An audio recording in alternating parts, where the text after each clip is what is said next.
আন্নাসু আলা দীনি মুলুকিহিম।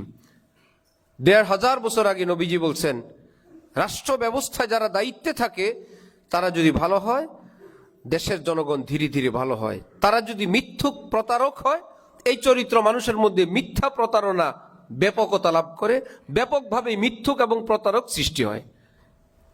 আমরা এদের ছায়াতলে বড় হইতে হইতে এবং ইসলাম থেকে শূন্য শিক্ষা ব্যবস্থার ভিতর বড় হইতে হইতে একটা মুসলিম দেশে কলেজ ভার্সিটিতে কোন শিক্ষক আজকের দিনে কথা বলা মুশকিল, ছেলেরা মেয়েরা কেউ কারো দিকে তাকাবা না, এটা কিন্তু হারাম।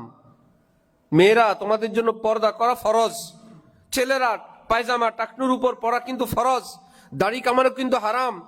এই কথা কলেজ ভার্সিটিতে বলার পরিবেশ আছে?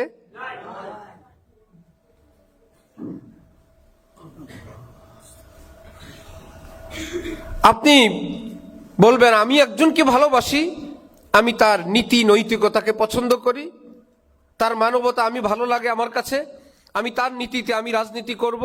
কে তিনি? তিনি হযরত মুহাম্মদুর রাসূলুল্লাহ সাল্লাল্লাহু আলাইহি ওয়াসাল্লাম। না, আপনি এটা পারবেন না। আরেকজন বলবে আমি এক নেতা পাইছি, কোথায়? আমি লেনিন, আমি কালমার্স, আমি মাও সেতুং, অথবা অমুক, অথবা যে কোনো নেতার নাম। হ্যাঁ, গণতান্ত্রিক দেশ, আপনি যে কোনো দেশি বিদেশি যে কারো আপনি মন্ত্রতন্ত্র অনুযায়ী করতেই পারেন। আমি তো গণতন্ত্র না, আমি সমাজতন্ত্র, করতেই পারেন। আমাদের দেশে সমাজতান্ত্রিক দল আছে না? গণতান্ত্রিক দেশে সমাজতন্ত্র আছে, এলাও,